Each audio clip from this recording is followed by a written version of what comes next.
Hello and welcome to episode 1308 of The Sleeper and the Bust. It is Friday, June 14th. I'm your host, Paul Sporer, joined this morning by Justin Mason. Justin, good morning, sir. Good morning. How you doing? I'm doing pretty well. Nice and early on a Friday. I'm hanging out, wearing a beanie. It's not cold. It just feels good. And that's just where I'm at. Beanie and a hoodie. So I want to mess with somebody who randomly clicks on this and is like, oh, this must have been recorded in December. No, it's June 14th. But I'm very comfortable. How are you doing? Did you get any sleep? No, not really. I got woken up this morning at like 5 a.m. because my kid who's on their 8th grade trip to DC with, their middle school, friends, apparently tried to turn off their cell phone while going into some sort of museum, but instead activated the emergency SOS on their phone. Oh my God. And I then for the next hour was getting alerts anytime they moved anywhere. So I got to see that they went to the Jefferson Memorial and then Mount Vernon, but they also weren't answering their effing phone. Thank God for Discord, because the way I got a hold of them was I called them, like I voice chatted them from Discord. Oh my goodness. And you're freaking out and they are none the wiser. Oh, and my wife is freaking out even more. Like 100%. Yeah, it's been like 40 minutes since we finally got a hold of them, and my wife you both still can't freak out. So yeah, you'll just add to her upset if you're like, yes, my wife didn't want them to go anyways. Like, right? Like my wife, of course, like, I never want you to leave. She has to exist. They have to grow, and it has to. My sister's like that too with my niece.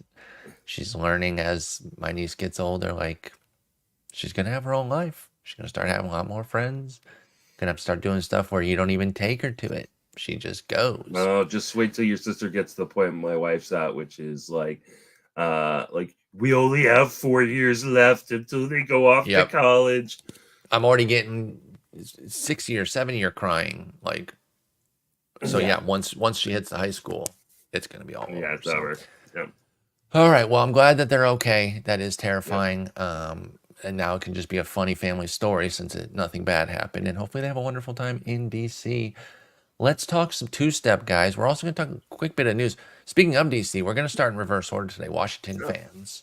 We're going Washington first. We just always go Arizona to Washington with the two starts. And just the natural progress of a podcast, you're kind of coming down a little bit at the end. Not as many people listen all the way to the end. So those T and W teamed names aren't getting as much love. So we're flipping it today, okay? We're doing that. But we did miss a bit of news. I missed a bit of news. I truly just did not see this. I've watched a Dodgers game since this happened, and I missed it. That's embarrassing. I did not know that Kevin Biggio was traded there.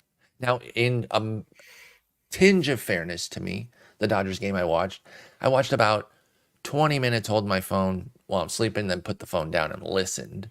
And I never picked up Biggio's name. But either way, I missed it. We talked Miguel Vargas yesterday. We could have easily brought up Biggio. Not that it's like some super fantasy impact move, but it was a little silly to not mention it.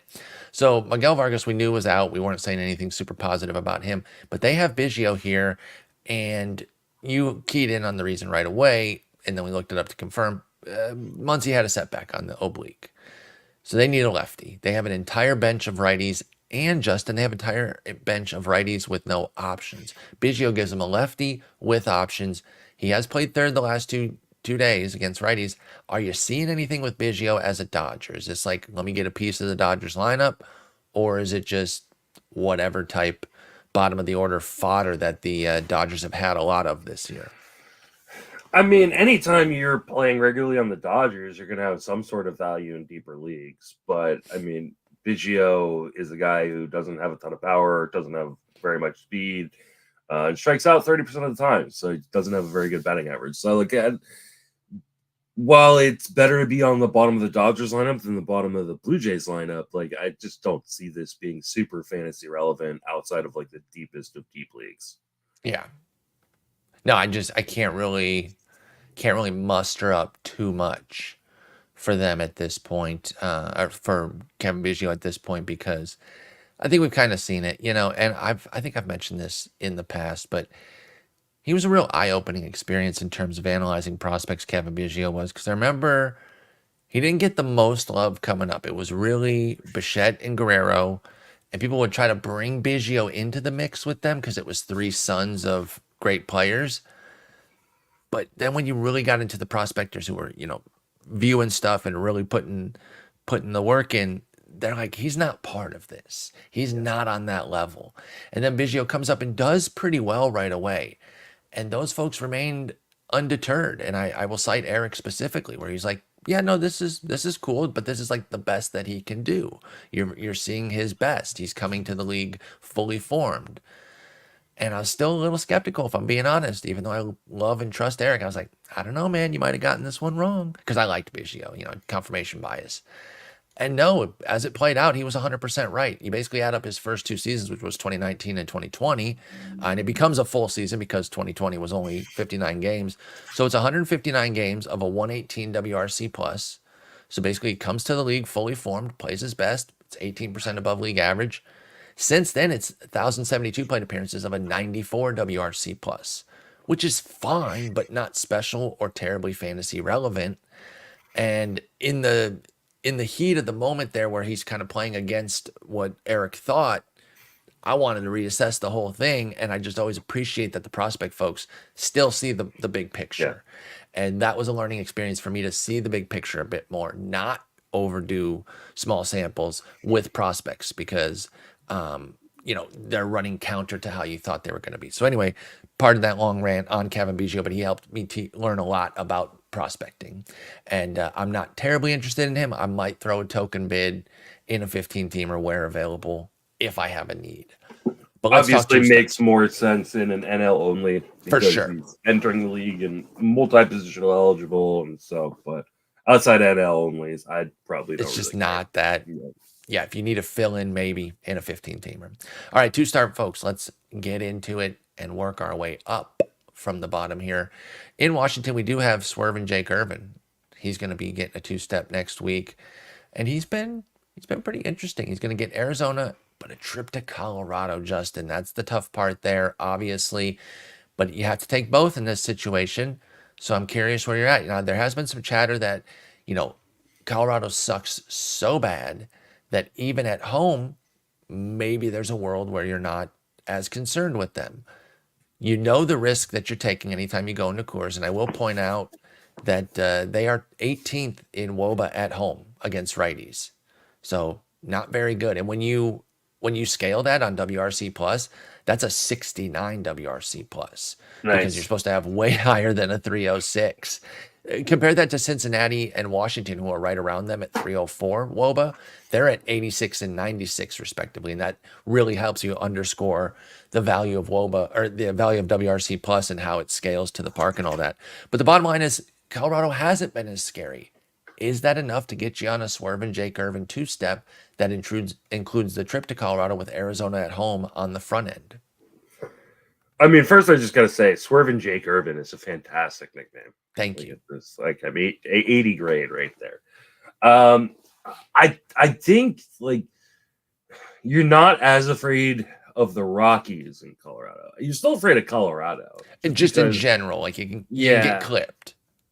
Yeah, it's just, pitchers going there, especially for the first time, they just don't know how their breaking stuff is going to react to the thin air, and there's just such a massive outfield that things just fall in that shouldn't fall in. Yep. That being said, Jake Irvin has been so good this year. He really has, dude. And he's had some great outings against some difficult teams too. He and Mitchell Parker are two of my biggest standouts this year that were 0% on the radar. I knew Jake Irvin, at least. I didn't even know Mitchell Parker. I'm not afraid to admit that. I did not know this guy. And here he is, I think, as a most formats option. And Irvin has ascended into that too. It's not eye-popping stuff, but it's a 3 ERA, it's a 104 whip in 81 innings with a 21% K rate, and just a 5% walk rate. I love the control there for Irvin. Yeah. And it's not he does rely on his curve quite a bit, but it's not like he's devoid of other pitches, right? Curvin, Like Jake Irvin? No, I still think Swerve is No, better. Swervin's but better. yeah. Swervin's better. So I think the matchups are good enough where you probably just have to roll with it. I think so. You know, he's not in the must start tier. He will be in kind of the should start tier just because it is Colorado. But when did you get a dog? I knew you were going to say something about that. It's our friend's dog. It's much bigger than Charlotte or Yeah, Henry. For it's those like- that aren't watching on YouTube, she just came in like, "Hello," and Justin's like, "What?" Henry and Charlotte are so small, I don't even think of them as dogs. Exactly. Yeah. No, Like, this is a legit sized dog. Like a regular dog just walked through. Sorry. Yeah, so I think you're starting him just because he's been so good and you're not as worried about the Colorado offense, even in Colorado. Yep. That being said, it could all go wrong. I mean, regression has to come eventually, but I mean, there's not too many things that are way out of pocket for Jake Irvin, though. If you look, whatever ERA indicator you like, they're all pretty strong. Even Sierra's at the high end there at 369, which I've got no problem with. That's pretty nice. 323 FIP, 379 xERA, so that's even a little bit higher. But like, whatever you're using there, it's not like he's running a minuscule BABIP 270. It's not like he's running some crazy tiny homer to fly ball 8%. There are factors here, but the only thing is, like, he just doesn't dominate. It's a 10% swinging strike rate and a 21% K rate. But that's okay. That could get him in trouble in Colorado a little bit. But I think Jake Irvin is a 15-teamer for sure and 12-team viable. Yeah. And as Brett's saying in the chat, no matter how bad, there's always going to be a W chance at Colorado. Exactly. Like, he can go 6 innings, 5 runs, and get a win because they beat the crap out of somebody. And their offense has been game this year. Like, it's not amazing, but they've been I think the frisky. thing you worry about with a pitcher of the profile of Jake Irvin, who allows a lot of contact, is a place like Colorado where that outfield is just so big that a lot of contact is going to find holes at times. So, and that's a fair concern. But I don't know how you sit him after what he's done this year. He's done too much good. If you have Jake Irvin, you've been getting so much goodness. Yeah, moving away from it does feel a little bit weird. So I'm in. Jon Gray, one of my faves. I always got to divorce the heart from the head when I'm assessing him, just because sometimes I'm like, no, he's amazing. You got to start him all the time. That said, this year, it's been kind of amazing. It's a 2.17 ERA. It's not fully earned, meaning the skills underneath don't say he's been quite that good. All you have to do is look at the 120 whip. You're putting on that many base runners. You're not usually going to have a 2.17 ERA, but things have really gone in Jon Gray's favor. He gets a double home dip against the Mets and Royals. I'm starting it. 15s, 12s, I'm there. 10s, I think it's on the table, but not a must. Where are we at with Jon Gray? You like what he's been doing this year? You see some viability, or is this just some run hot? Where do you stand? I mean, I think it's a little bit of both. I think there is some run hot here. I mean, talking about a guy that has a 2.17 ERA but a 4.18 xERA. Yeah. He's giving up the hardest contact of his career this year, and he's just not getting made to pay for it because the ball is dead. Magnets. They put magnets in the ball and the player's gloves, so it's going right to there. Apparently. No, but he actually doesn't even have a crazy BABIP. The magnets would be a force field at the wall disallowing homers, because a consistent home run guy, Jon Gray, has a career 14% homer to fly ball. This year it's at 5%, and that's yielding a 0.4 homer 9. Now, you can be contributing to some of that, but even if you're at your best, I'm still going to bake in some aggression there, even for somebody I love like Jon Gray. That said, Mets and KC, good team, respect them, duly fear them, but not enough to run away from this, because the Mets do not scare me. So I'm in here with Jon Gray, especially both of them at home. Yeah, no, I think you probably having this again. He's one of these guys going to be in the should start tier where, like, I'm going to throw a little red flag of caution there because it is the Royals, and I don't trust that Jon Gray is going to be able to keep this up all year. But at this point, how do you not start a dude who's got a 2.17 ERA? Like, it's just he's just been too good. Although, in fairness, I did tell people to bench Seth Lugo this week, and I benched him in a league myself. So you start talking about benching somebody with a tiny ERA. He had about a 217 coming into the week, a 213. So it is possible, in my opinion.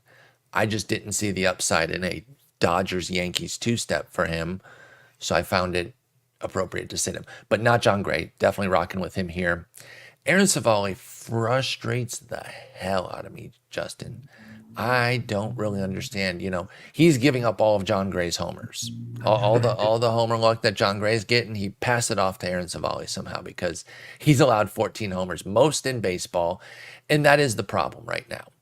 And you can look at the good underlying skills with the strikeouts and walks and have some encouragement at 17%. But when you look at the 1.7 homer 9, yeah, 16% homer to fly ball is above his normal rate, 13%, but it's not even that egregious. Frankly, I would have expected like a 24% rate. No, it's just that Civale is a super fly ball guy who lives in the zone with a lot of hittable stuff, doesn't have great command. He's got more control than command, and so I'm not sure that this is that fluky. I have some concerns here. He's going to Minnesota and to Pittsburgh. At least Pittsburgh's a nice place to pitch. I don't know that I love Minnesota. It's on the table, but it's not a must for me. I'm starting to sour a bit on my boy Aaron Civale. Where do you stand with him? The curveball has been like the best pitch for him in the past, and all of a sudden he's gone away from it. He's dropped his curveball usage like down by 10%, down to like 17% this year, and so he's living in the zone, but he's still living in the zone. He's like almost a 50% zone contact guy, but not throwing his best pitch very much. Like I feel like he doesn't even know who he is anymore, and maybe the Rays have just like not given up on him, but just like haven't like given him the same kind of tutelage they gave him when he came over. So I don't know what's going on with Aaron Civale, but like I don't know how you start him, even when you don't have like amazingly bad matchups. I mean, the Pittsburgh matchup was great, and the Minnesota matchup is like it's one you're not necessarily targeting, but one you're also not running away from. But he's just given up so much hard contact in the zone, and the fact he's not throwing his best pitch to me is extremely concerning. I don't know if there's an injury that maybe he's trying to pitch through. Something like that, where the curveball hurts his elbow more or something. Like we're speculating on that, but like that's what you're saying, something to that effect for Civale. Usually when you have a guy who drops a certain pitch percentage by like a double digit, it's because you're either trying to ditch a pitch that really doesn't work or something is wrong physically. It's causing some sort of issue. And for it to be his best pitch that he's now not throwing as much is extremely concerning. So I'm very concerned on Civale. Like I don't think I would want to use him in 10s or 12s. 15s you probably have to, but I think in 15s it is the old, if you're not starting him, why are you rostering him? I do. I think we have one of those here because at Minnesota, at Pittsburgh, it's just not that difficult to immediately run away from. And I get it. If you're ready to move off of Civale because the homers are just too much and you don't really see an avenue for them to cut it out, then by all means, it's time to move on for you.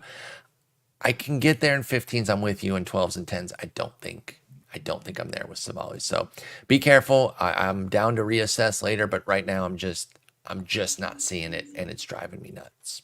Yeah. What about Jordan Hicks? This is more of a check-in than a question because I think he's a guy that we are starting, but I'm still just kind of curious where you're at with him because, he started to regress his ERA a bit. Remember, he was toting a crazy good ERA. We knew some regression would come, but it hasn't been super ugly. I think they usually get him out in time to prevent the real blow-up. But over his last 3 starts, he does have a 5.93 ERA, which has boosted his season mark from 2.33 to 3.01. And it's been 5 1/3, 3 2/3, and 4 2/3.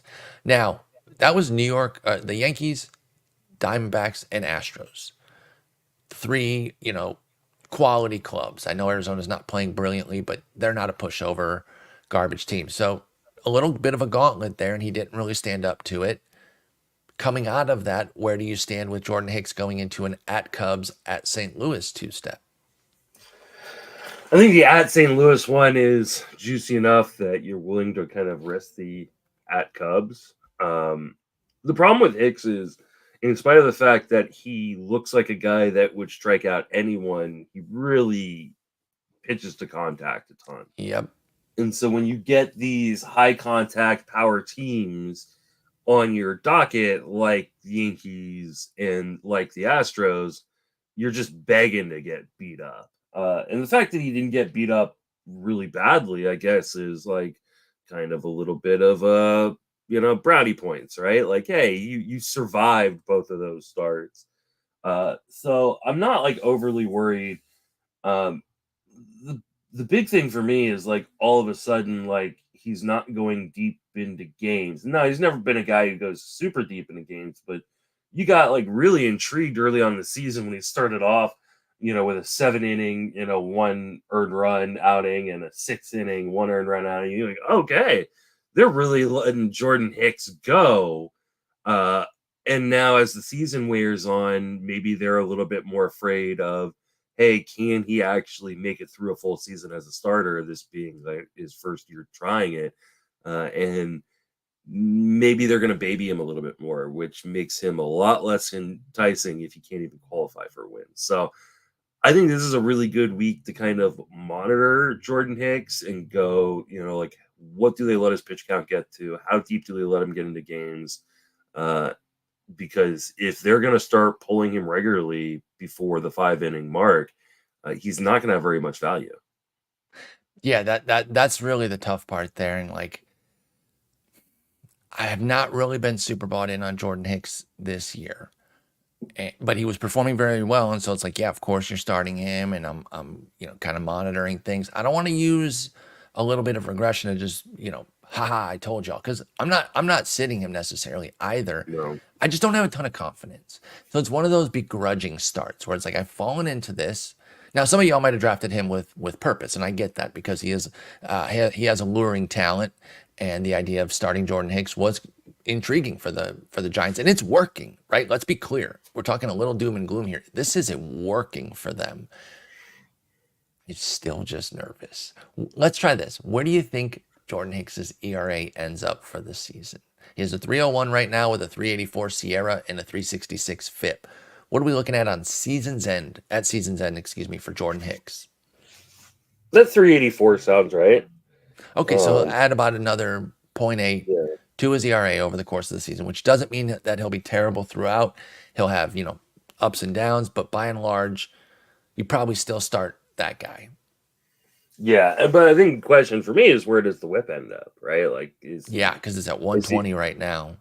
Does that go up quite a bit more? Is he more of a, like 128, 129 kind of guy? And what does he do to that whip in order to get it up that high rest of the way? So, yeah.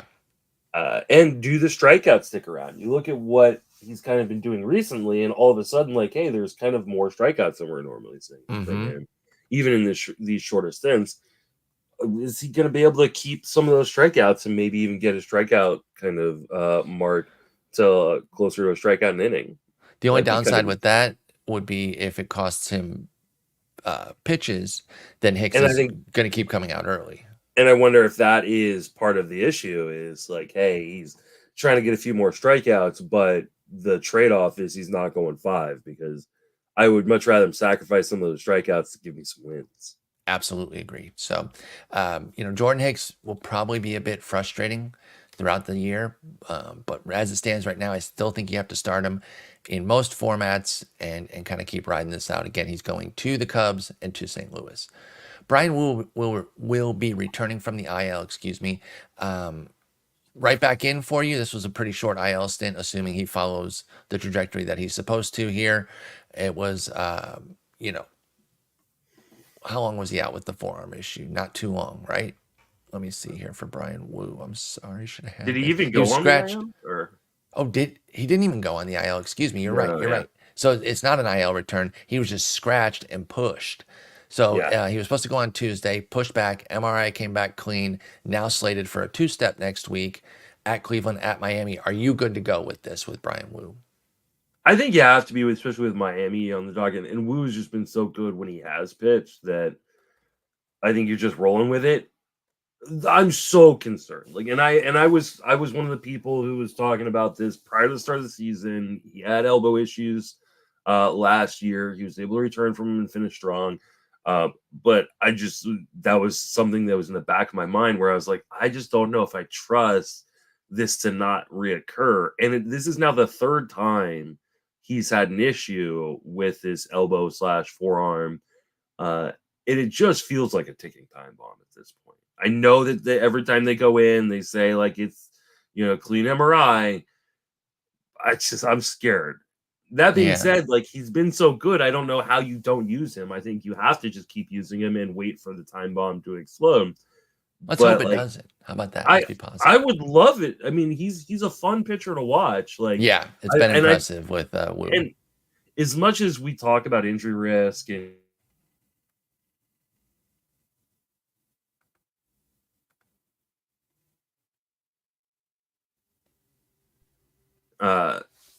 we don't want anybody to get hurt, but it just scares the crap out of me if he's like every month is dealing with another elbow issue. He's dealing with support. Like at some point, like they're just gonna say like, okay, we need to shut you down for a really, really long time. My question is like, if he were to have 2 good starts right here, would you try to trade him? I'd certainly be open to it. I mean, I'm not going to try to dupe somebody. They're going to be aware of what's been going on with him. So, I would probably be talking that out openly and say, hey, I'm looking to trade Woo. I understand that there's been some risk this year. So at that point, would you just hold on and just maybe probably, but it depends what would be available. You right? don't want to sell low, right? Like, yeah. And but I also don't want to dupe somebody. Like if they want to take him on and they're not worried about the risk and they are going in eyes wide open, sure. But I'm not trying to like trick them into taking him as though Bryan Woo is fully fine. But I would see where he's at if he dominates this week, because at Cleveland, that one's tough. But then at Miami could be great. So if he survives Cleveland and then crushes Miami, that's going to be a good 2-step. And then you kind of discuss from there. I understand your concerns about his injury risk and where Bryan Woo's at. But right now, right back into the lineup. All right, San Diego's got a couple. They got Randy Vásquez and Michael King going to Philly and hosting Milwaukee. Let's start with Vásquez. You getting to him anywhere? 15 teams maybe? I don't know. Not with Philly on the dot. I mean, and Milwaukee. What about with Milwaukee? Yeah, no, I don't think I want to sleep on them. I don't think I want to touch either of these starts with Vásquez. He just doesn't get enough strikeouts for the amount of home runs and contact he gives up. Yeah, and these are just 2 teams, especially in Philadelphia. Like at least the Milwaukee one is in San Diego. Yeah. But in Philly, like that just has the like makings of like a 6 or 7 run outing. No, it really does. It's absolutely terrifying. Like just like lined up. Yeah, we don't want that in the slightest there. Let's be careful with Vásquez. Michael King has really righted the ship. And so it's really nice to see, because he was somebody I liked coming into the year. He had some goofiness early on. I always cite the getting crushed by Colorado at home in Cincinnati, which was really, really tough to deal with. That maybe was a pivot point for him. In 5 starts since then, Michael King has a 2.20 ERA with 34 strikeouts and 28 2/3. Is he back to being trusted, or at a level of being trusted? I shouldn't say back if you didn't trust him before, but where are you at with Michael King? Is he somebody that's back to set it and forget it? Are you still checking in? These are difficult matchups for him too. Where's your confidence with Michael King?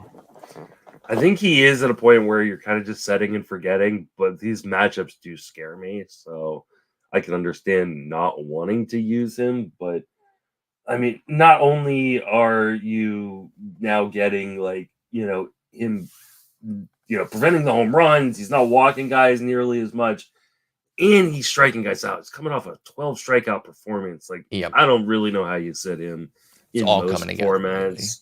Really. Yeah, so I think obviously the last start was against Oakland. Sure. So like you're not like jumping for joy that he's going to strike out, double digits every time he goes out there. But he went to 12, KC and cooked them. yeah, 12 strikeouts in 5 innings. You're going up against major league competition no matter who it is. Like that is unreal good, and I just don't know how you sit him here. Nope, I'm everywhere with Michael King right now. I think he's viable in 10s all the way up. What about Bailey Falter? Gets to stay home twice in Pittsburgh there, but it's Cincy and Tampa Bay coming to visit Bailey Falter, and he's shown some flashes here and there this season so far. I know they're in last in their division, but they're only 4 games under. That NL Central has proven to be, kind of a grind where only Milwaukee stands out, and then the rest of the teams are all kind of grinding just under 500. So the Pirates aren't totally worthless. Are they doing enough for you to feel comfortable with Bailey Falter in his 3.86 ERA and 1.11 WHIP so far this year? Well, that was looking a lot better before these last 2 starts where he went 4 innings and gave up 5 and 3. But it's the Dodgers for one of them. The Cardinals were the other, but the Dodgers worked him. And, I personally give guys a pass for that. And also, I don't know if you watched that game. I actually did watch that Bailey Falter game. It was one bad inning. It was the first inning, 5 hits and a walk. 4 of them end up scoring.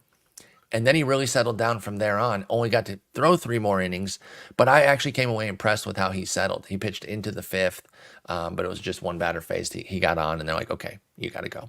But these all are in all, good I did hate it. matchups. Like, I mean, I know Cincinnati. Like, Cincinnati is that team where we go like, they're pretty good. But if you actually look at what they've done this year, they're not. They're not very good, especially away from Cincinnati. So. Mm-hmm. I could entertain this in a 15. I don't know that I really want to risk it with a guy like Falter on a team that I don't think has very much win potential anyways. In a 12 or a 10. I think it can get on the table in 12s, depending on what your situation is. But yeah, I think it's really a 15 deeper team 12. viable for Falter. Yep. Yeah, a deeper bench 12. Like, I think I can probably talk myself into it.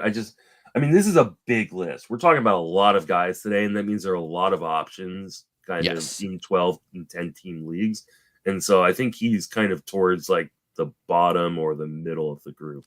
That's totally fair with Bailey Falter. There will be other guys in 12s that we like. That's why it's like maybe an option, but not necessarily someone you're running out to go get. Yeah. Cristopher Sánchez, I would still be pretty comfortable running out and going to get. Now, the 139 WHIP is high. Like that's undeniably high and a problem, but it's a 3.07 ERA, and the amazing home run suppression, which probably won't last, has been wonderful. He's best in the league, allowing just 1 homer so far this year. It's a 0.1 homer 9 for Cristopher Sánchez, and frankly, that is saving him a bit with that high WHIP, right? If you're not being super punished with the killer 3-run homer, you can kind of straddle that line there with a 139 WHIP and still put up a 3.07 ERA. But he's running some risk. He got 2 teams coming to visit him, the Padres and the Diamondbacks. I can't say it's been exactly what I've wanted out of Cristopher Sánchez as somebody who advocated for him quite a bit this year, but I'm not unhappy. I still love him in 15s, which is where I was primarily advocating for him, and I think he's viable in 12s. What do you think about Cristopher Sánchez's 2-step this week? Man, he's just a hit machine. Like, it's just so frustrating because we saw such good swing and miss stuff last year, and it just seems to have weirdly disappeared this year. Now, that being said, the results are great. He's just has he been hanging out with Ranger Suarez too much? And I don't know what's going on, why he feels so much more hittable. And I know part of it is by design, right? He's trying to get out of innings quicker.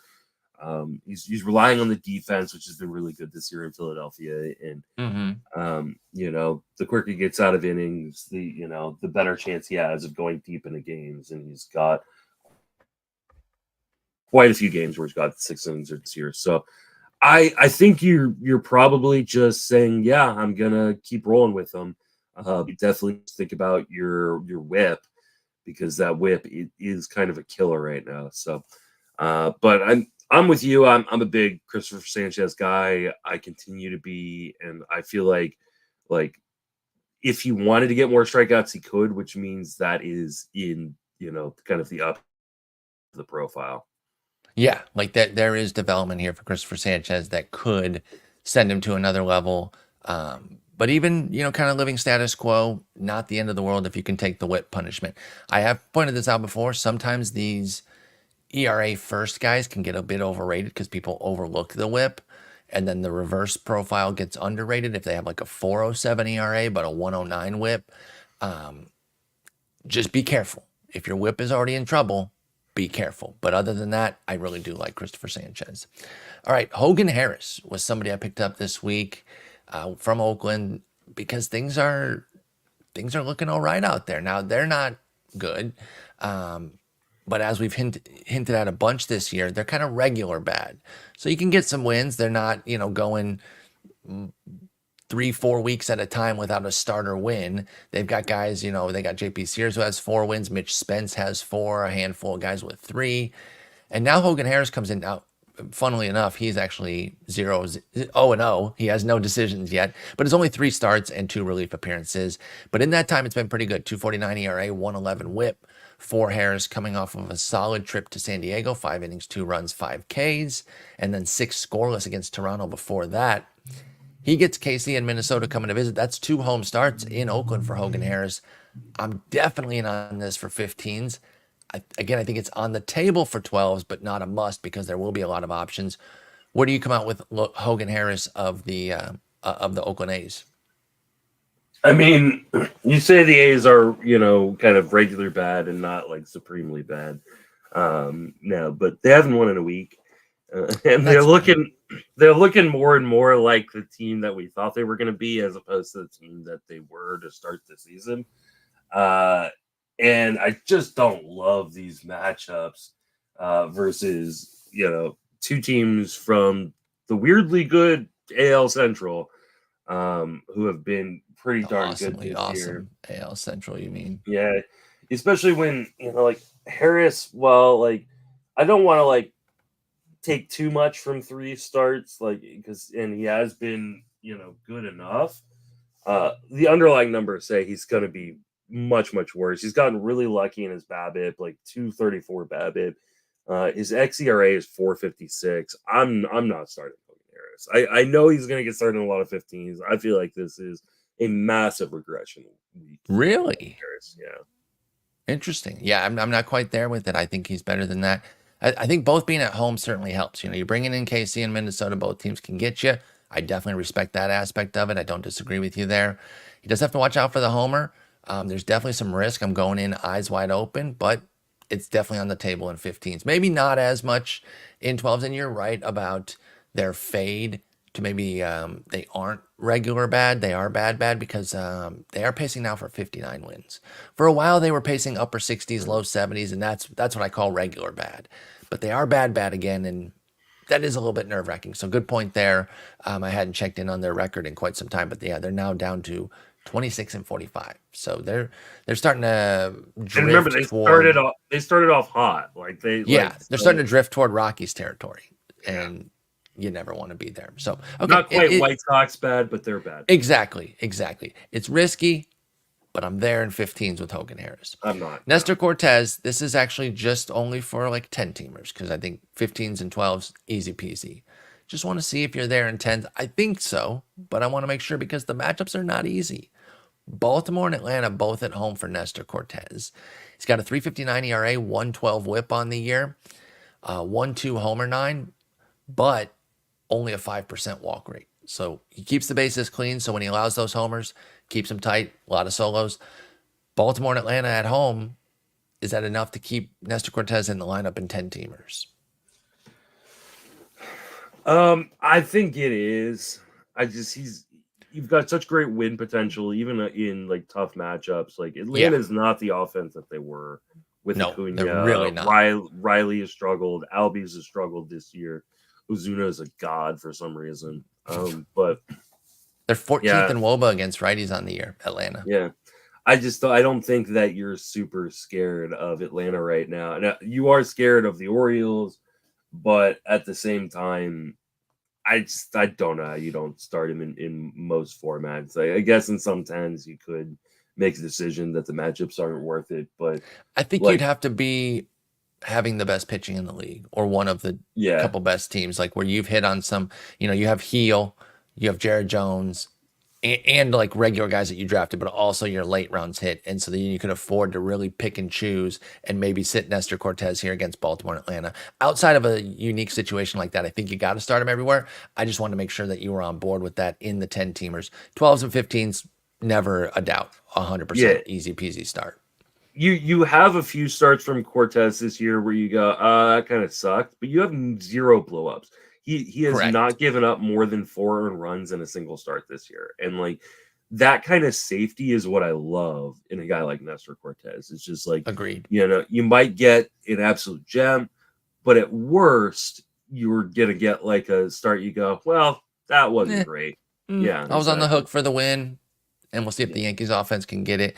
So I don't mind that at all. Nestor Cortes everywhere. Staying in New York, but going to the Mets, David Peterson is out on the road for the week. He's coming to my neck of the woods in Texas to face the Rangers, I should specify, since we have 2 Texas teams. And then a trip to the Cubs. David Peterson, one of those guys, kind of lefty Tyler McGill, who has his believers and always kind of has these moments where it's like, this is the pickup of the week. I swear both these two go through that. Are we finally latching on to something? You and I talked about McGill yesterday, part of the May waiver review, and we were saying, yes, we're in.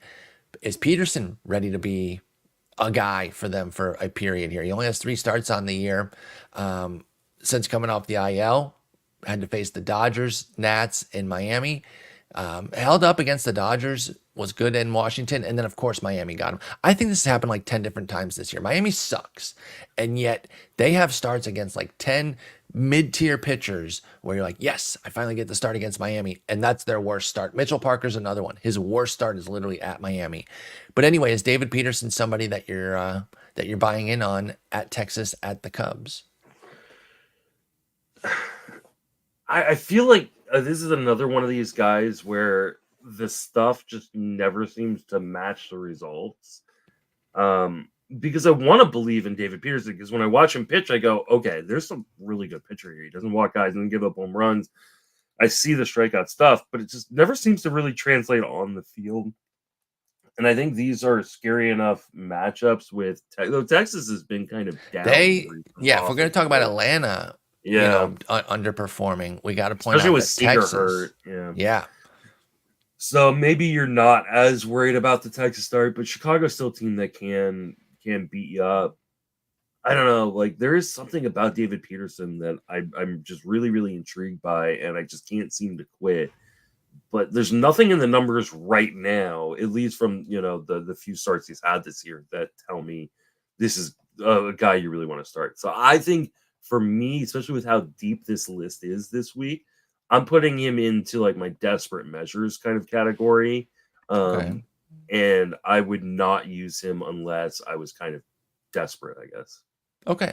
Yeah. I think I'm a little bit hotter on David Peterson. Not Why? Slam dunk, because I think he can get swings and misses. Now, we haven't seen it yet. I will say in the 3 starts, his strikeout rate hasn't been there.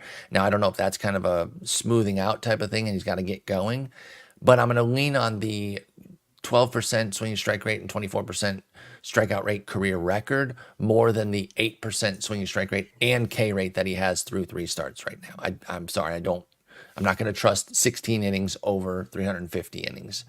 So I just think he has more swing and miss to his game. I don't think either the Cubs nor Texas are particularly scary. They're both sitting in the 14 to 18 range in WOBA against righties. Now, he doesn't have great support with the Mets for David Peterson. I acknowledge that. But I think he's just higher up the list than you. This is not like a heavy disagreement where I'm saying must go in and you're saying must sit. But I think he's higher on this list. I don't think it's quite desperation. I think in 15s, he's pretty much a firm yes. In 12s, he's a viable consideration, and then 10s probably not with Peterson. But I look at the 24% career strikeout rate, 14% swing strikeout minus walk, which is decent, and I think he's a solid pitcher. I don't know. I just think he's lefty McGill. I think I need to go and rewatch that Miami start, because this is a wild kind of underlying line. Okay. Well, yeah, with the 2 walks, 1 K, and he got the win in that one, by the way. Yeah, well, but that's the funniest part. So he had the best O swing of the season in that game. And got one strikeout for it, did David Peterson. Awesome. Right? So in his first game back, he had a 32% O swing. Second game back, he had 29% O swing. In that last game against Miami, a 40.4% O swing. What? Right? What? So what happened? Why did they make contact with it? A 95% O contact. They made contact with things with pitches outside of the zone 95% of the time. They were swinging at everything and just getting lucky as hell. They had 9 Vlad seniors, 5 Vlad seniors, and 4 Ichiros batting for him. That's crazy, dude. It is unreal. His BABIP was 381. It was all ground balls, like a 67% ground ball rate, because they're just swinging wildly outside the zone, and somehow he got super unlucky. This should have been a like an 8 strikeout game or something like that with the way Miami. Like, I want to go back and watch that game and just see how unlucky he was. Let's see what I'm gonna actually watch this today. Because that's really, really interesting for David Peterson. So, I understand your trepidation. And again, this isn't aggressive pushback. It's just, I think if we're ranking them, I've probably got him 6-7 slots higher than you on a 2-step list. So I just think it's on the table a bit more. I'm not going to get too hung up. Okay, hold on. So let's just talk about the guys we've talked about so far. Okay. Would you start him over? You're going to start him over Randy Vásquez for sure, right? Yep. Would you start him over Hogan Harris? I think I would. Just win potential wise, I think is.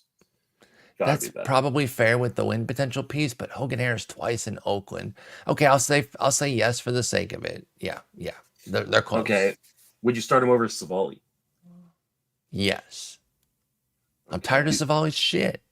Would you start him over Bailey Falter? Yes, that one's close. Would you start him over Jordan Hicks? No, probably not.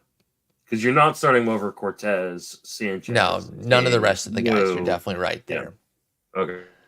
And then eyeballing the rest of the names, there's not that many. Okay, so maybe we're closer. I still think I'm ahead. Maybe it's 3 to 4 slots then instead of 6 to 8. How about that? So it's a small difference. I'm just a little bit hotter on Peterson, but not aggro. So, if you're siding with one of us, I don't think it's changing your opinion too much. Let's just say that.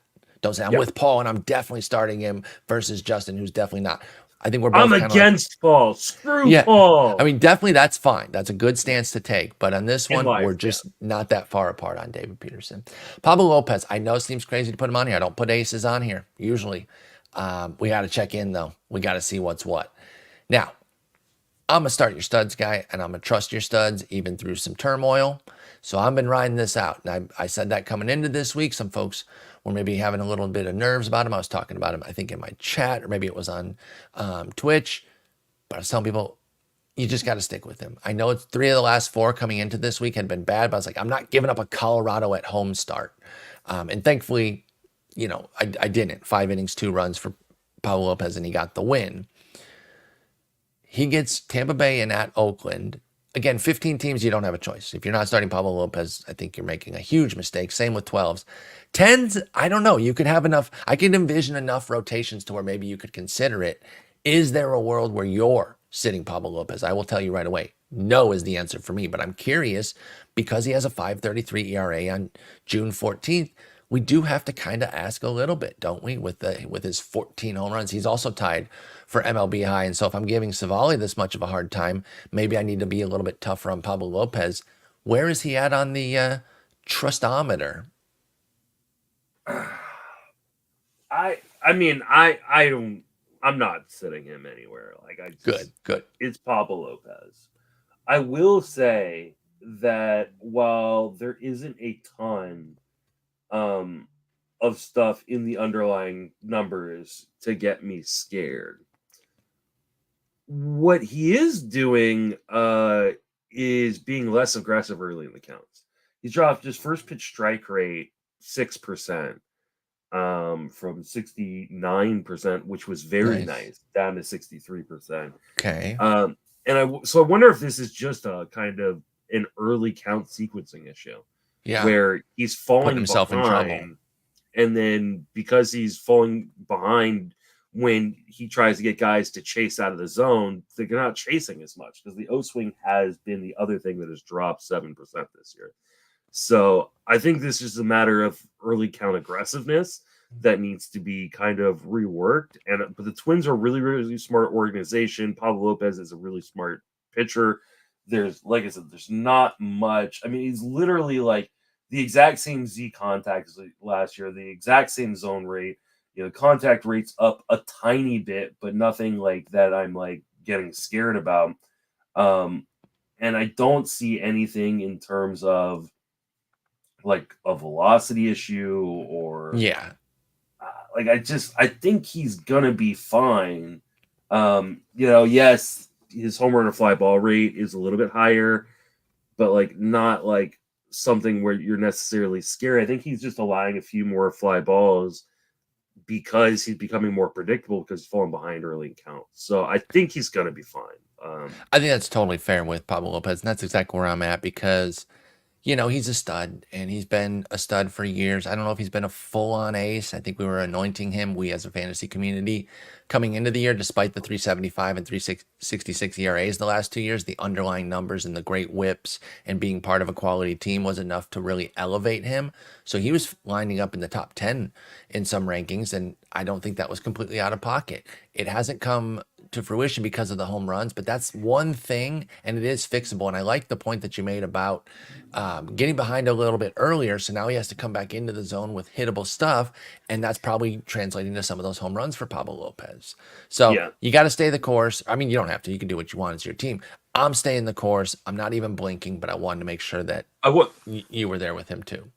I wonder if this is a product a little bit of the fantasy community, and I mean, I'm a part of this. I know you're a part of this as well. Is like sometimes we want a guy to be a thing so bad because we see something in them, and then they kind of become a thing, and then we overrate that thing. We push it. Yeah, we push it too hot. Like you remember coming up, it was all about staying healthy.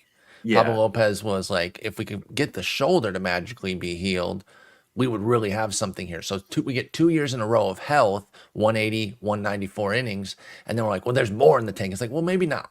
Maybe this is just Pablo Lopez. He's a very good player, very good pitcher, but not necessarily another level, if only because of the home runs, right? And I mean, part of the issue was like there were a bunch of guys kind of in that same tier that there just wasn't the stability at the top of the starting pitcher kind of landscape this year where we went, okay, like these guys are for sure aces. And I think maybe we picked some of the guy or pushed some of the guys. Now, some of those guys have worked out. Like Tariq Skubal has worked God tier. Tyler Glass now, God tier. Like they have absolutely worked out. So but it just maybe we've just gotten a little bit more lucky with those guys as opposed to like we're that good at predicting when all these guys are going to do it. No, I think that's fair. And again, if Pablo Lopez gets the home run rate in check, he's going to take off over the summer. So don't even rule out a turnaround here too. He's got possible. A 326 xERA. It's all right there. Yeah, it is just the homers. Now it's a big home run issue. So I say just, I mean that only because it's one issue to fix, but it has to be fixed for it to really turn the tide here. Milwaukee, has two guys. We don't know if it's confirmed on these guys, so this is subject to change. But right now, all the probable grids, ours, RotoWire. I say all, and I named two because those are the only two I checked. So I'm guessing most of them. I have these two guys penciled in right now. It is Jakob Junis and Tobias Myers. So again, we don't know if that's what it's going to be. They're both going to face the Angels in LA and the Padres in San Diego. So it's a West Coast trip for those two. Are you interested in either Junis or Myers? And if so, what formats? I'm not interested in Junis. I mean, Junis is who he is at this point in his career. And I just, An ace? oh yeah. No, I don't need to waste our time on Junis. But what about Tobias Myers? Got something for Myers him? is a little interesting. He has a home run problem too, and he has gotten lucky on balls in play with a 238 BABIP, but like he's not like a nothing kind of guy. Totally agree. Like he's got good command. He doesn't have a pitch that is like overpowering where you go, oh, like that's something he's going to rely upon. But he has a fairly full arsenal with 4 pitches that he can use. And this is a really good team that can provide him with quite a bit of run support. And you're going up against an Angels team that is not very good, and a Padres team that is, I think, good, at least offensively. Certainly. So, I think in 15-team leagues, you can use Myers and just hope he survives at San Diego, especially because it's at San Diego. If this was at Milwaukee, I might feel a little dicier. A little dicier, but the home versus the Angels to me is too good of a matchup to pass up in a 15-team league. I think you're probably rolling with it in most 15s. In 10s and 12s, I don't know if Myers is there yet, but he's definitely a guy you should be watching because he is interesting. That's exactly where I'm at, and he's on a good team. So if he does get there for 12s and 10s, that's when you can start to pile up some wins too on that Milwaukee Ball Club. So yeah, keep Tobias Myers on your watch list in those shallower formats, 15 teams. He's been rostered in a bunch of them. In fact, he's not available in my good main, so I can't even get him right now. Let me see what he's rostered at the main event real quick here, Tobias. And I'm under all hitters, 61%. So, just over half. So there's going to be some availability. I think you check your league in a 15-teamer and see if he's there, and you can certainly go for Tobias Myers. What about Braxton Garrett? Double home dip, St. Louis and Seattle coming in. You got to love that. Anytime you got Seattle on the docket, you're feeling really good for some strikeouts. Braxton Garrett off the IL, has some rotten numbers on the year and hasn't been great off the IL. Can we get there despite the recent issues? His 2 June starts have been horrendous, 9 earned runs in just 7 1/3 innings. Are you there with Braxton Garrett? Because I think you've been a fan of his in the past, yes? I love Braxton Garrett. That's what I thought. The only reason I've been saved from Braxton Garrett, like being on all my teams this year, was because he had that kind of setback while he was in spring training, and I kind of ditched out on him in my later drafts. So it seems. Yeah. Is Braxton Garrett I'm trying to think of who Andrew Heaney. I was gonna go a little bit farther back, but I think Andrew Heaney is maybe the right dude because he's left-handed and stuff too. So but I was gonna say, is he my Garrett Richards? Oh God, I loved Garrett Richards. Of a guy that I go, this guy is gonna be I guess this is Andrew Heaney too. So the Angels trade for Braxton Garrett so that way I can go full on, because I feel like I'm just trying to kick the football and falling straight on my ass every single time. He was good last year. Wait a minute. He was really good last year. You got 30 starts of quality work from Braxton Garrett last year. The skills have been fine too this year. I mean, we're talking about like around a league average home run rate, a amazing walk rate, and strikeouts. And like the underlying numbers say he should be better than this. I'm not giving up on Braxton Garrett. Like if you thought like that intro of me comparing Andrew Heaney and Garrett Richards was me like shying away from it, no, of course quite the opposite, because I'm a huge sucker for a guy with these kind of skills. But the results are telling me I shouldn't.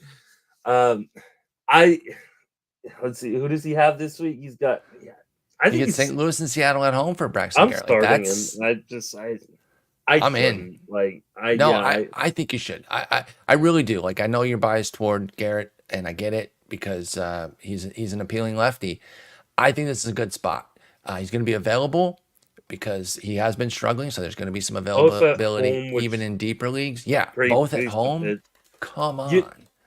Like I use the Charlie Brown kind of comp, like of trying to kick the football and just falling on your butt. But this this definitely feels more like a Scooby-Doo scene where you take a step and every floorboard's loose and it pops up right in your face. But I just can't stop walking Sideshow into Bob it. stepping on all the rakes. Yeah, that's exactly what it is. So, well, we're gonna yeah, step on these rakes because I'm going to.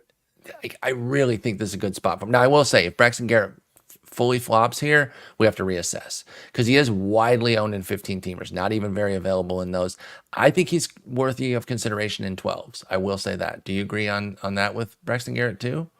I'm just checking one thing before Okay. I completely commit. Because I'm starting him over Bailey Falter, Vásquez, Hogan Harris, probably over David Peterson too. David Peterson gets 2 roadies. I'll take Braxton Garrett's 2 homies.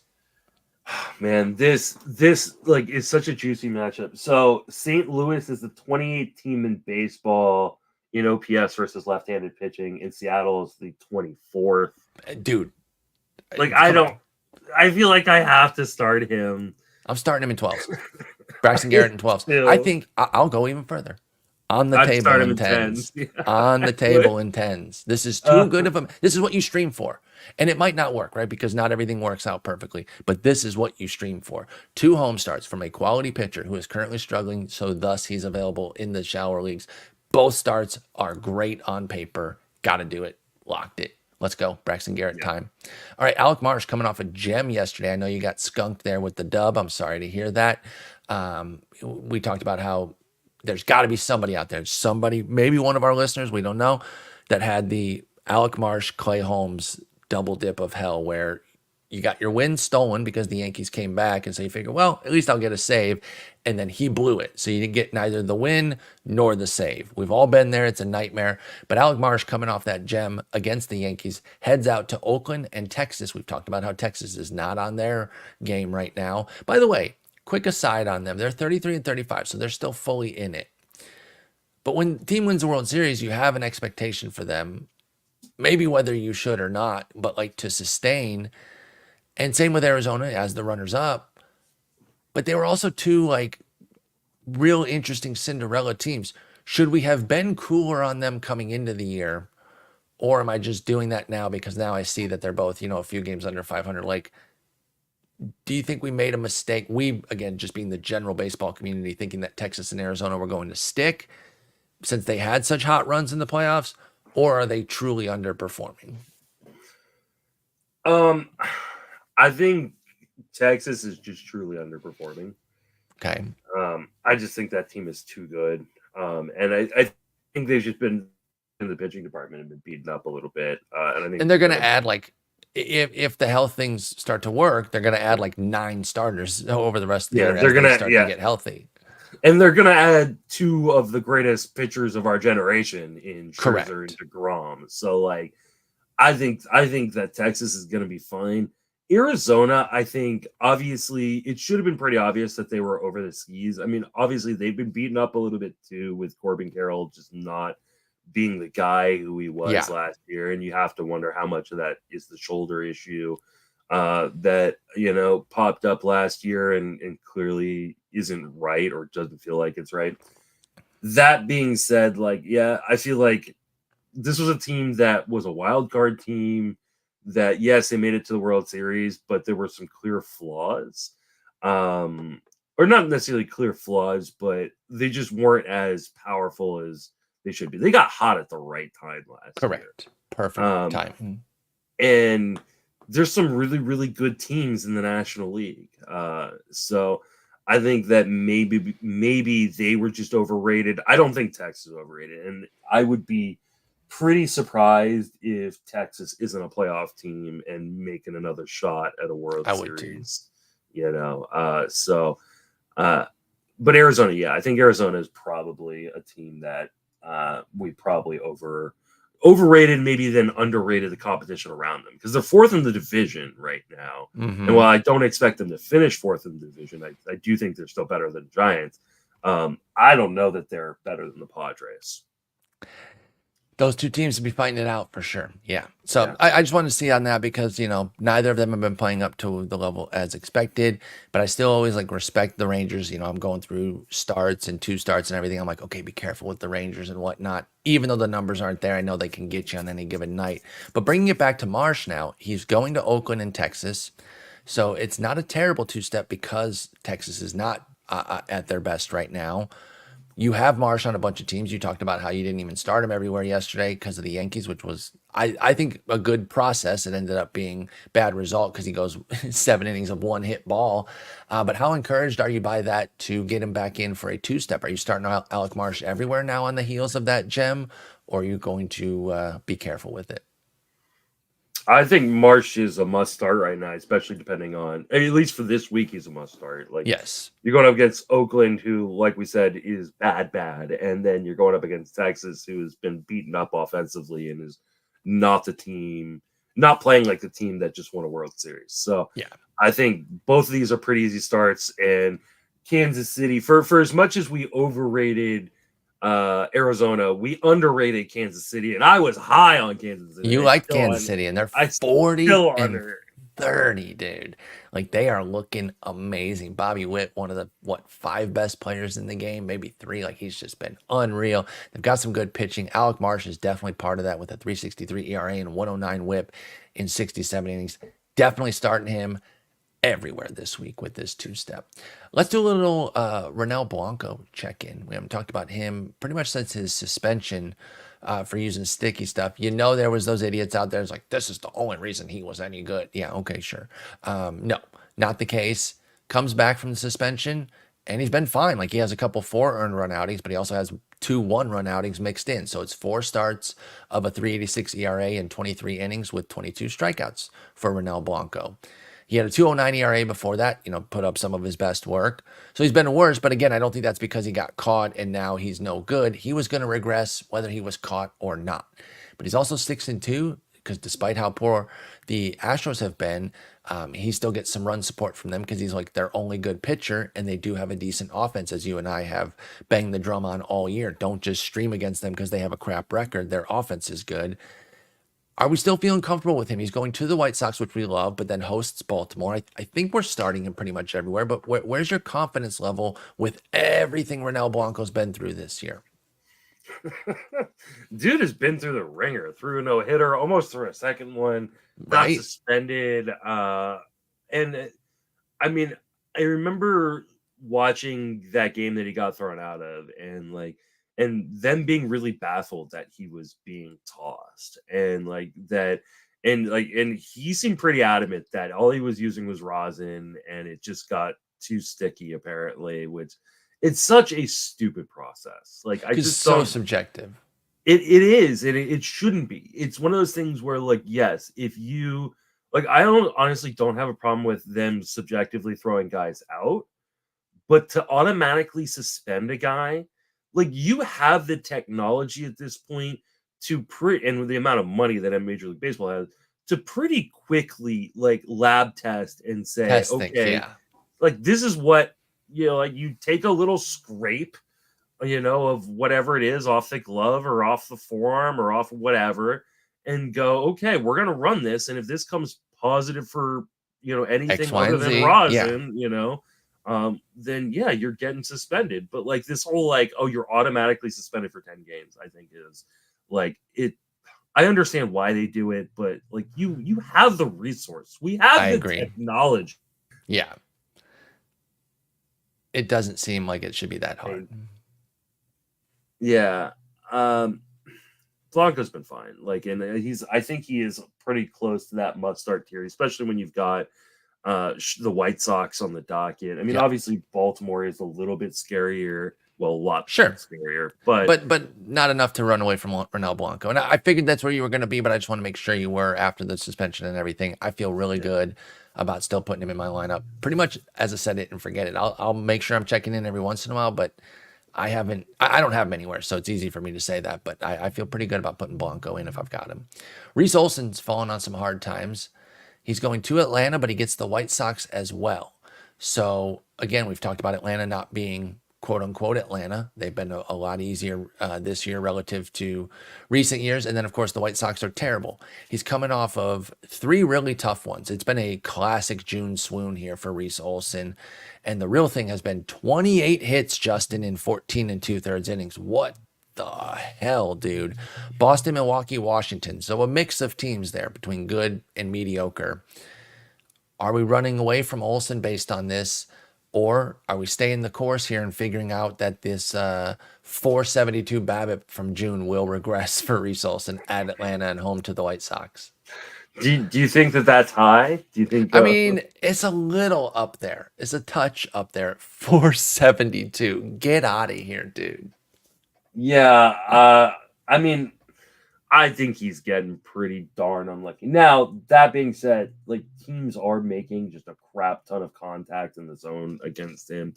And I think that this is mostly just massive regression. Standard regression, yep.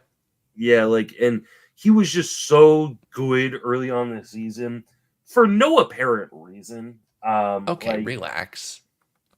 Like, Reese Olson is an amazing MLB pitcher and a great human being. Yes, I agree. He is like the epitome of a decent MLB pitcher. Like, he is. Sure.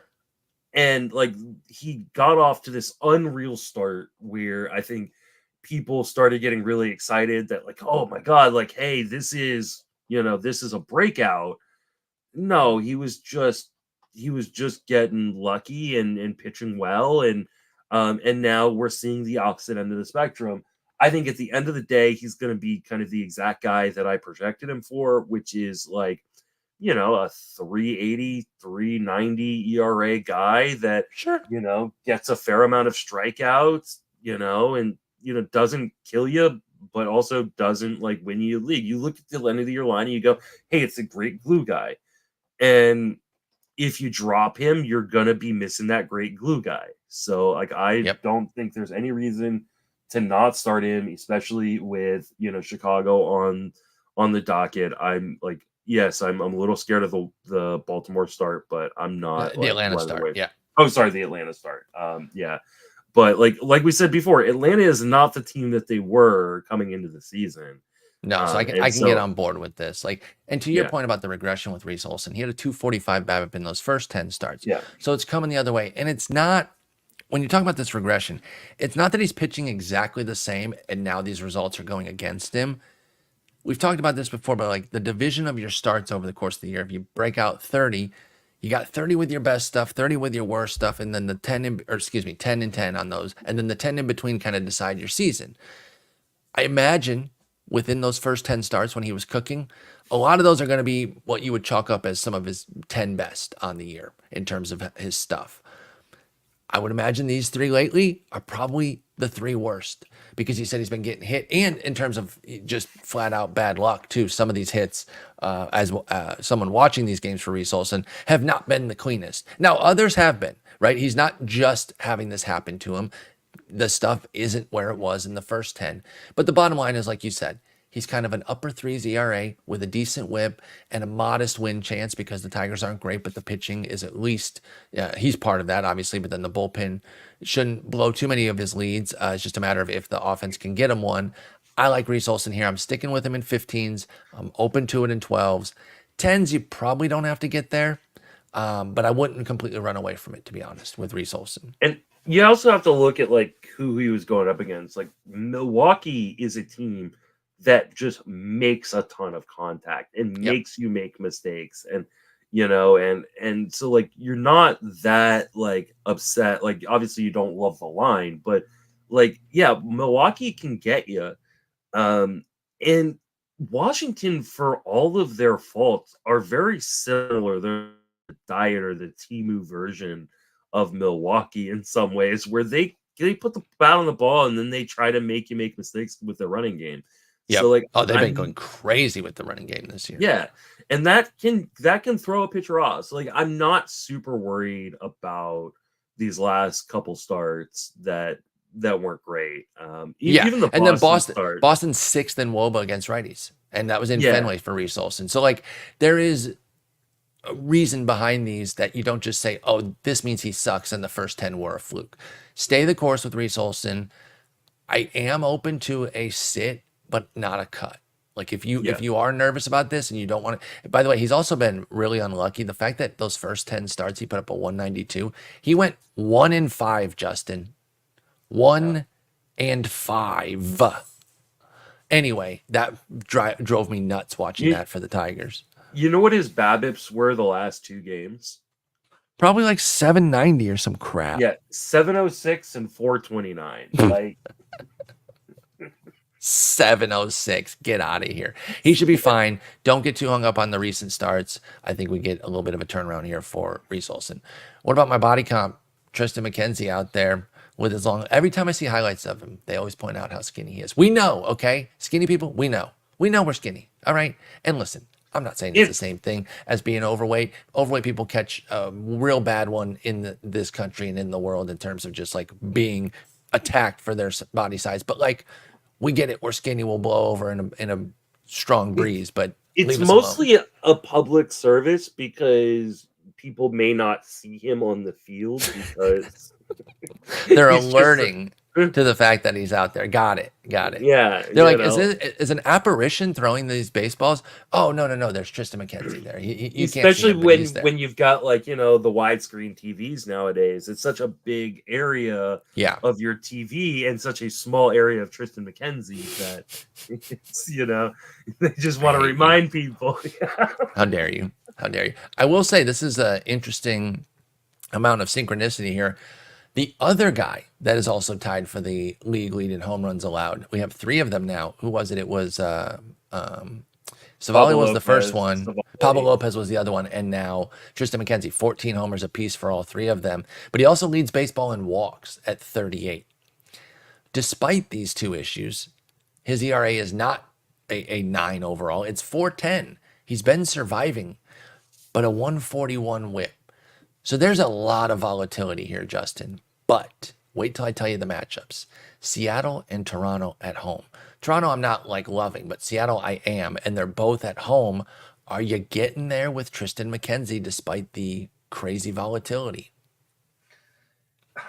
Coming off of a gem too in Cincy, 5 1/3, 2 runs. Man, this is like the definition of a cherry bomb, which is, one of Nick's, million phrases. Like, it's just like, it could be great. It could be atrocious. It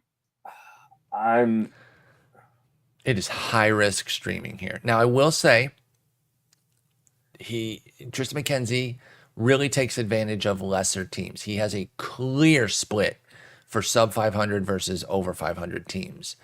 And Toronto's under 500, Seattle's over 500. And yet, interestingly enough, Seattle's the matchup I do like because they strike out so much. They're over 500 because their pitching is amazing. I don't know. I'm nervous. You guys know I love Triston McKenzie, but that love is, as a player, not so much in the fantasy realm right now. I'm very nervous about this, but I think I can get there in 15s to take the shot.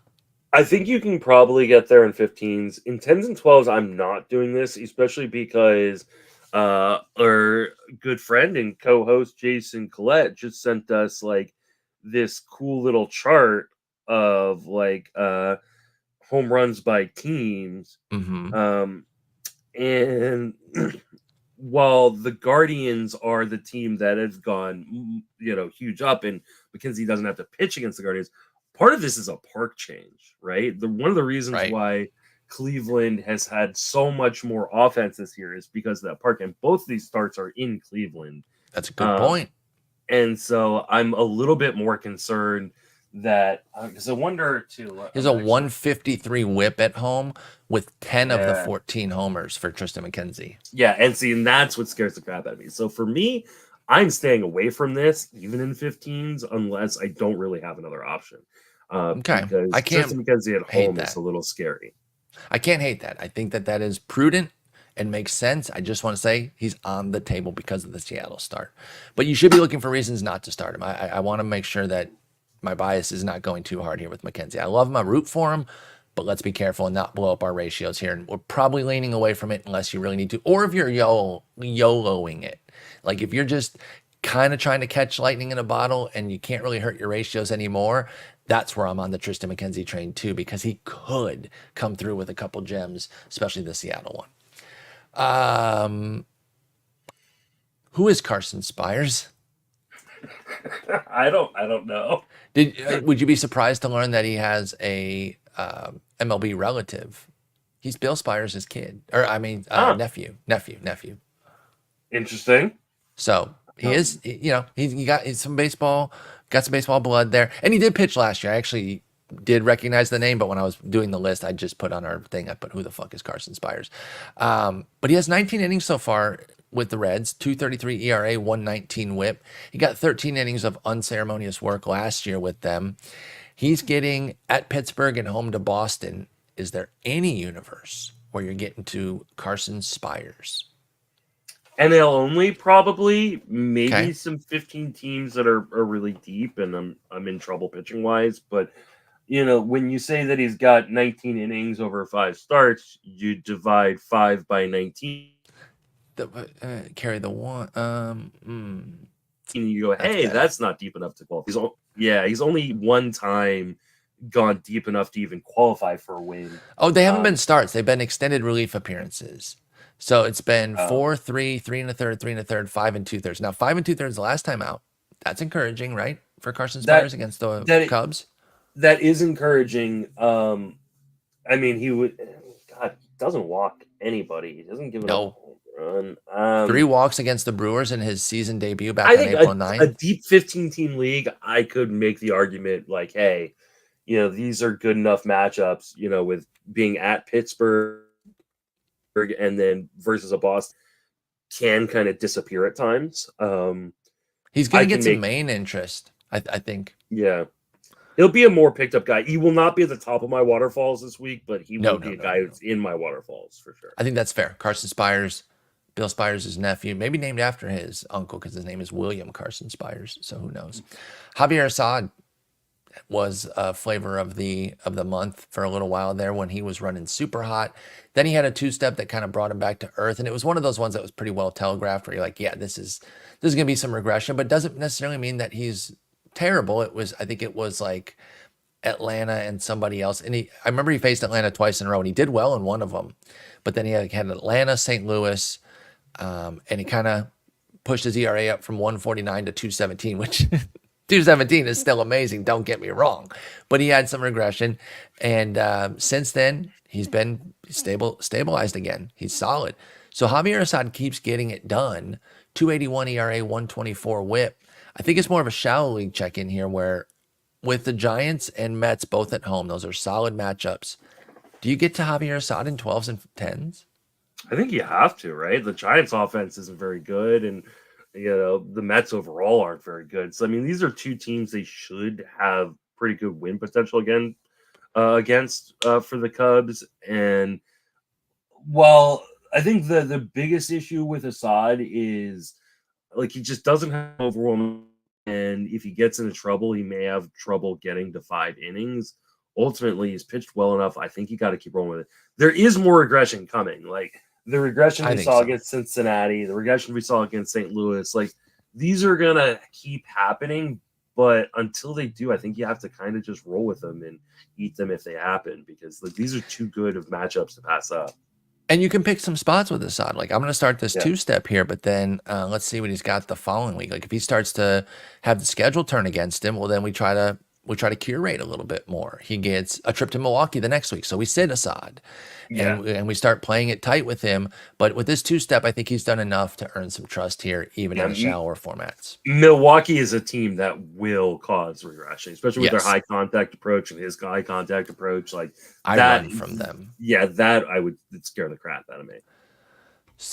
We like to do the Lucy Charlie Brown kicking the football meme. We talk about that a lot. Few guys epitomize that more than Nick Pivetta. Everyone that's ever played fantasy baseball since 2017, the year Nick Pavetta's coming in the league, everyone I haven't scientifically studied this, but I'll stake my life on it. Literally everyone who's ever played fantasy has had him on their team at one point thinking, oh my God, this guy could be so good. Because his stuff is awesome when it's on. Nick Pivetta looks like an absolute dude. But every time you start to get comfortable, he throws a football at your face. You don't even try to kick it. He just rifles it at your face. He's going to Toronto and Cincy. He's coming off a dud against Philly, which you can forgive. I know it's a revenge game and all that sort of meme that we like to do when a player faces their old team. But Philly's awesome, and they got to him. 4 walks in 4 innings with 6 hits, led to 4 runs. Are you comfortable with Nick Pivetta outside of the deeper leagues? 15s, I think it's a lock start. He has a 3.88 ERA, 108 WHIP. What about 10s and 12s at Toronto and at Cincy for Pivetta? You could have conceivably missed every single one of his, I don't even call them bad starts, not good starts, right? Because, he's got 2 starts where he gave 5 earned runs and 1 start where he gave up 4. But one was early season versus Atlanta when they still had Acuna and everybody was You're still scared of them. And he's coming off the IL. So you could say, first start off the IL, I don't want to start Pivetta, so you could have skipped that one. Then Milwaukee, who's a team who's been really, really good, and we don't want anything to do with them. Right? And then just against Philadelphia, who's been the best team in baseball. So, bingo. Conceivably, you have had only amazingness from Pivetta and no badness.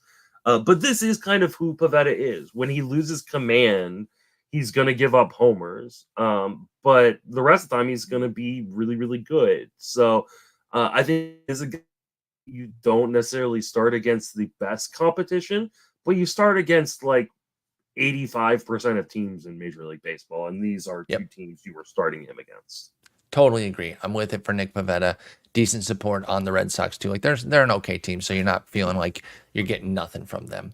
And we ended up with Slade Cecconi on Arizona. He's going to Washington and to Philly. It's probably an easy no, but we usually end with an easy no because it's usually like a Washington guy like Patrick Corbin or something. Yeah. So it's fitting that even when we reverse the order, we end with an easy no, unless you got something on Slade Cecconi you want to tell me about. I have nothing on Slade Cecconi other than he's got a fantastic name. It's a very cool name, not just Slade, but the Cecconi is cool. Oh, I think it's Cecconi, according to. Oh, now his name sucks. Yeah, honestly, it kind of does change, and I like Cecconi a lot better. Yeah, Cecconi. We're gonna need to get a message out to Slade to change the pronunciation Cecconi, of his bro. last name. It sounds cooler. His struggles this year have been because it's Cecconi and not Cecconi. I thought so too. I knew there was something to it. You don't give up 7 earned on 10 hits to the Angels if you're Cecconi. Cecconi does that all the time. Cecconi barely goes 3 innings. Oh, went 3 innings. See, right there. It's science, folks. We use data to give you the answers to things, right? And these are, irrefutable facts. Cecconi v. Cecconi, it's just a crazy difference. Do not start him anywhere. But there's a lot of options in 2 steps this week. Good luck. Happy hunting out there. Justin's going to write his article to give you even more detail. Obviously, we don't cover the studs. So there's some guys that you might know have a 2-step. You're like, why didn't they talk about him? Because I don't need to tell you that. I'm trying to think. There aren't that many studs this week that we skipped, actually.